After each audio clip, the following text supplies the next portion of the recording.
जय रघुनंदन जय सिया राम। जय रघुनंदन जय सिया राम। हे दुख भंजन तुम्हें प्रणाम। जय रघुनंदन जय सिया राम। नमस्कार, कहानी सुनी अनसुनी में आपका स्वागत है। दोस्तों, अगर आपको ये कहानियाँ अच्छी लग रही हैं तो इन्हें लाइक करें और चैनल को सब्सक्राइब करें। आज मैं आपको सुनाने जा रही हूँ राम कथा का 5वां भाग, जिसका नाम है चित्रकूट में भरत। भरत केकय राज्य में थे, अपनी ननिहाल में, अयोध्या की घटनाओं से सर्वथा अनभिज्ञ। लेकिन वे चिंतित थे।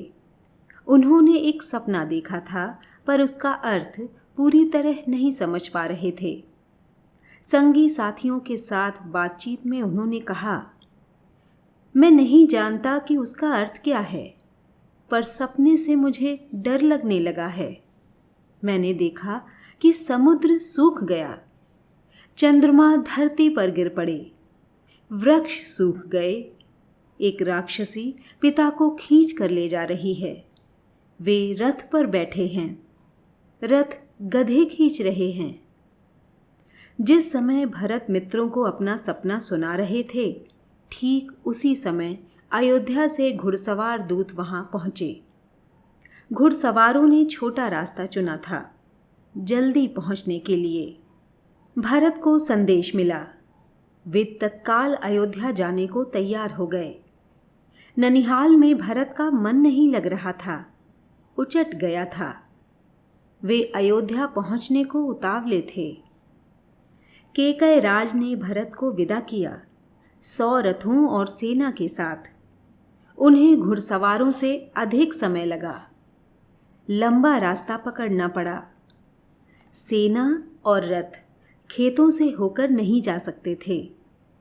वे 8 दिन बाद अयोध्या पहुंचे, नदी पर्वत लांघते, थके हुए और चिंतित। भरत ने अयोध्या नगरी को दूर से देखा। नगर उन्हें सामान्य नहीं लगा, बदला बदला सा था। अनिष्ट की आशंका उनके मन में और गहरी हो गई। ये मेरी अयोध्या नहीं है, क्या हो गया है इसे? उन्होंने पूछा। सड़कें सूनी हैं, बाग बगीचे उदास हैं, सब लोग कहाँ गए? वो तुमुल नाद कहाँ है? पक्षी भी कलरव नहीं कर रहे, इतनी चुप्पी क्यों? किसी ने भरत के प्रश्नों का उत्तर नहीं दिया। नगर पहुंचते ही भरत सीधे राजभवन गए, महाराज दशरथ के प्रासाद की ओर। महाराज वहां नहीं थे। फिर वे कैकेयी के महल की ओर बढ़े। मां ने आगे बढ़कर पुत्र को गले लगा लिया, परंतु भरत की आंखें पिता को ढूंढ रही थीं। उन्होंने मां से पूछा, पुत्र, तुम्हारे पिता चले गए हैं, वहां जहां एक दिन हम सबको जाना है। उनका निधन हो गया। भरत ये सुनते ही शोक में डूब गए, पछाड़ खाकर गिर पड़े, विलाप करने लगे। मां कैकेयी ने उन्हें उठाया, ढाढ़स बंधाया, कहा, उठो पुत्र, यशस्वी कुमार शोक नहीं करते। तुम्हारा इस प्रकार दुखी होना उचित नहीं है, राजगुणों के विरुद्ध है। अपने को संभालो। क्या से क्या हो गया? भरत ये मानकर चल रहे थे कि पिता राज्याभिषेक की तैयारियों में व्यस्त होंगे। सब कुछ उल्टा हो गया। उन्होंने मेरे लिए कोई संदेश दिया? भरत ने मां से पूछा। नहीं। अंतिम समय में उनके मुंह से केवल 3 शब्द निकले, हे राम, हे सीते, हे लक्ष्मण। तुम्हारे लिए कुछ नहीं कहा। भरत व्याकुल थे। विकलता बढ़ती ही जा रही थी। वह तुरंत राम के पास जाना चाहते थे। महाराज ने उन्हें वनवास दे दिया है, 14 वर्ष के लिए। सीता और लक्ष्मण भी राम के साथ गए हैं। कैकेयी ने भरत का मन पढ़ते हुए कहा। वह जानती थी कि भरत यहाँ से सीधे राम के पास ही जाएंगे। परंतु वनवास क्यों? भ्राता राम से कोई अपराध हुआ? राम ने कोई अपराध नहीं किया। महाराज ने उन्हें दंड भी नहीं दिया।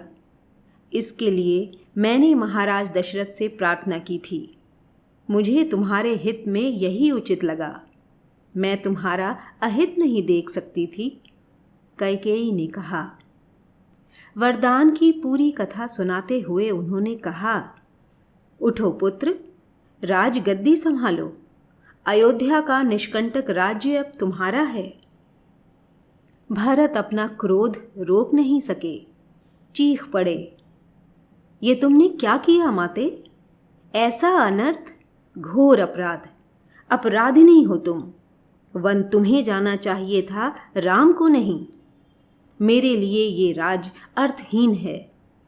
पिता को खोकर, भाई से बिछुड़कर, नहीं चाहिए मुझे ऐसा राज्य। इसी बीच मंत्रीगण और सभासद भी वहां आ गए। भरत बोलते रहे, तुमने पाप किया है माते। इतना साहस कहाँ से आया तुम में? किसने तुम्हारी बुद्धि भ्रष्ट की? उल्टा पाठ किसने पढ़ाया? यह अपराध अक्षम्य है। मैं राजपद नहीं ग्रहण करूंगा। तुमने ऐसा सोचा कैसे? सभासदों की ओर मुड़ते हुए भरत ने हाथ जोड़कर कहा, आप भी सुन लें। मेरी माँ ने जो किया है उसमें मेरा कोई हाथ नहीं है। मैं राम की सौगंध खाकर कहता हूँ, मैं राम के पास जाऊंगा, उन्हें मना कर लाऊंगा, प्रार्थना करूंगा कि वे गद्दी संभालें। मैं दास बनकर रहूंगा। भरत बहुत उत्तेजित हो गए थे। स्वयं पर नियंत्रण नहीं रख सके। बोलते बोलते उनकी सांस उखड़ने लगी। वे चकराकर धरती पर गिर पड़े। सुध बुध लौटी तो भरत रानी कौशल्या के महल की ओर चल पड़े। उनसे लिपटकर बच्चों की तरह बिलख कर रोए। उनके चरणों में गिर पड़े। कौशल्या आहत थीं। उन्होंने कहा, पुत्र, तुम्हारी मनोकामना पूरी हुई। तुम जो चाहते थे हो गया।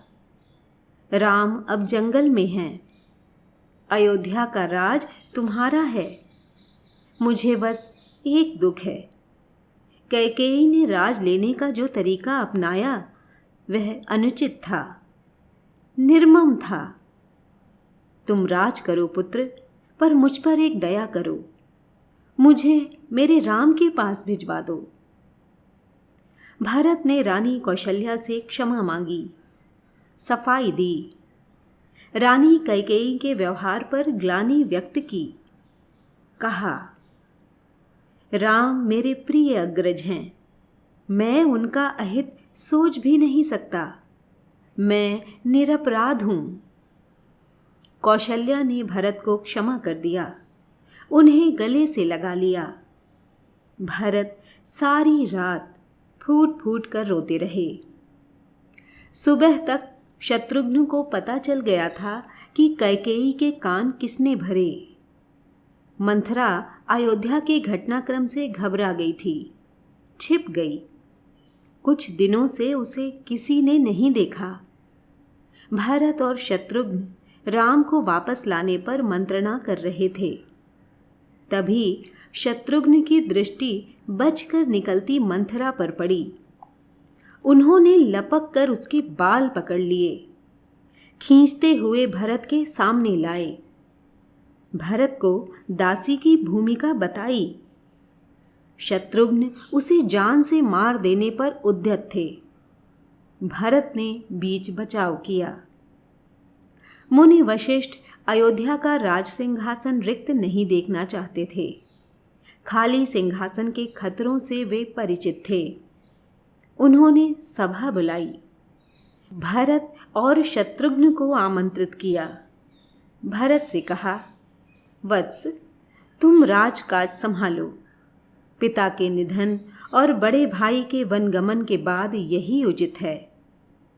भरत ने महर्षि का आग्रह अस्वीकार कर दिया। बोले, मुनिवर, यह राज्य राम का है, वही इसके अधिकारी हैं। मैं ये पाप नहीं कर सकता। हम सब वन जाएंगे और राम को वापस लाएंगे। वन जाने के लिए सभी तैयार थे। भरत ने सबके मन की बात कही थी। सबकी इच्छा थी कि राम अयोध्या लौट आएं। अगली सुबह भरत सभी मंत्रियों और सभासदों के साथ वन के लिए चले। गुरु वशिष्ठ साथ थे, नगरवासी भी थे। अयोध्या की चतुरंगिणी सेना तो थी ही। राम तब तक गंगा पार कर चित्रकूट पहुंच गए थे। वहां एक आश्रम था, महर्षि भरद्वाज का, गंगा यमुना के संगम पर। राम आश्रम में नहीं रहना चाहते थे ताकि महर्षि को असुविधा न हो। महर्षि ने उन्हें एक पहाड़ी दिखाई। सुंदर स्थान, सुरम्य दृश्य, पर्णकुटी वहीं बनाई गई। भरत को सूचना मिल गई थी। वे चित्रकूट ही आ रहे थे, पूरे दल बल के साथ। सेना के चलने से आसमान धूल से अट गया। हर ओर कोलाहल। वे श्रृंगवेरपुर पहुंचे। निषाद राज गुह को सेना देखकर कुछ संदेह हुआ। कहीं राजमत में आकर भरत राम पर आक्रमण करने तो नहीं जा रहे हैं। सही स्थिति पता चली तो उन्होंने भरत की अगवानी की। गंगा पार करने के लिए देखते देखते 500 नावें जुटा दी। रास्ते में मुनि भरद्वाज का आश्रम पड़ा। उन्होंने भरत को राम का समाचार दिया। वह मार्ग दिखाया जिधर से राम गए। वो पहाड़ी दिखाई जहां राम ने पर्णकुटी बनाई। अयोध्या वासियों ने रात आश्रम में ही बिताई, इस संतोष के साथ कि राम अब दूर नहीं हैं। आगे जंगल घना था। सेना चली तो वन में खलबली मच गई। जानवर इधर उधर भागने लगे। पक्षियों ने अपना बसेरा छोड़ दिया। छोटी वनस्पतियां सेना के पांव तले कुचल गईं। बड़े वृक्ष थरथरा उठे। राम और सीता पर्णकुटी में थे। लक्ष्मण पहरा दे रहे थे। कोलाहल उन्होंने भी सुना। वे एक ऊंचे पेड़ पर चढ़ गए, देखने के लिए कि मामला क्या है। लक्ष्मण ने देखा कि विराट सेना चली आ रही है। सेना का ध्वज जाना पहचाना था। अयोध्या की सेना थी। वे उत्तर की ओर से आगे बढ़ रहे थे। लक्ष्मण ने पेड़ से ही चीख कर कहा, भैया, भरत सेना के साथ इधर आ रहे हैं। लगता है वे हमें मार डालना चाहते हैं ताकि एक छत्र राज कर सकें। राम कुटी से बाहर आए। उन्होंने लक्ष्मण को समझाया, भरत हम पर हमला नहीं करेगा, कभी नहीं। वह हम लोगों से भेंट करने के लिए आ रहा होगा। राम ने कहा, भेंट के लिए सेना के साथ आने का क्या औचित्य? दो भाइयों के मिलन में सेना का क्या काम? लक्ष्मण आश्वस्त नहीं थे। वे सेना पर आक्रमण करना चाहते थे। राम ने उन्हें रोक लिया। वीर पुरुष धैर्य का साथ कभी नहीं छोड़ते। कुछ समय प्रतीक्षा करो। इस प्रकार का उतावलापन उचित नहीं है। भरत ने सेना पहाड़ी के नीचे रोक दी। नगरवासियों से भी वहीं ठहरने को कहा। कोलाहल थम गया। उसकी जगह पुनः वन की नैसर्गिक शांति ने ले ली। भरत ने पहाड़ी को प्रणाम किया। शत्रुघ्न को साथ लेकर नंगे पांव ऊपर चढ़े। पांवों की गति अचानक बढ़ गई।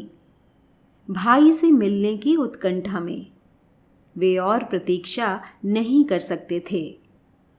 पहाड़ी पर दूर से उन्हें एक छवि दिखी। वह राम थे, शिला पर बैठे हुए।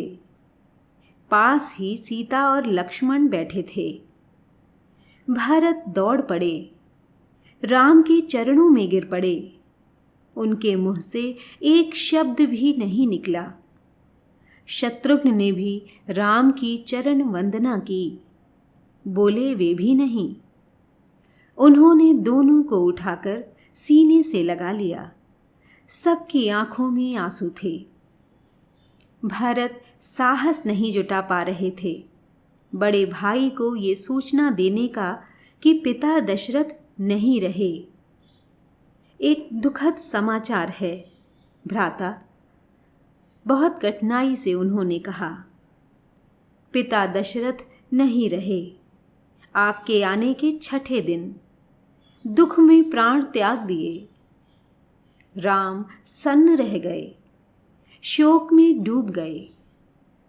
राम को पता चला कि भरत के साथ केवल सेना नहीं आई है, नगरवासी आए हैं, गुरुजन हैं, माता हैं, कैकेयी भी। राम लक्ष्मण पहाड़ी से उतरकर उनसे भेंट करने गए, सबसे स्नेह से मिले। सीता को तपस्विनी के वेश में देखकर माताएं दुखी हुईं। राम ने कैकेयी को प्रणाम किया सहज भाव से। कैकेयी मन ही मन पछता रही थीं। अगले दिन भरत ने राम से राज ग्रहण करने का आग्रह किया, समझाया, विनती की कि अयोध्या लौट चलें। राम इसके लिए तैयार नहीं हुए। पिता की आज्ञा का पालन करना अनिवार्य है। पिता की मृत्यु के बाद मैं उनका वचन नहीं तोड़ सकता। भरत को राजकाज समझाया, कहा कि अब तुम ही गद्दी संभालो, ये पिता की आज्ञा है। राम भरत संवाद के समय मंत्री और सभासद वहां उपस्थित थे, मुनि वशिष्ठ भी। भरत बार बार राम से लौटने का आग्रह करते रहे। राम हर बार पूरी विनम्रता और दृढ़ता के साथ इसे अस्वीकार करते रहे। महर्षि वशिष्ठ ने कहा, राम, रघुकुल की परंपरा में राजा ज्येष्ठ पुत्र ही होता है। तुम्हें अयोध्या लौटकर अपना दायित्व निभाना चाहिए, इसी में कुल का मान है।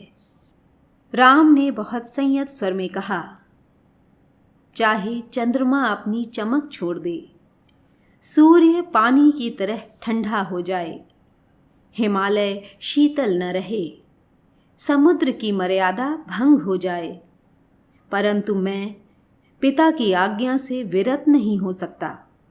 मैं उन्हीं की आज्ञा से वन आया हूँ, उन्हीं की आज्ञा से भरत को राजगद्दी संभालनी चाहिए।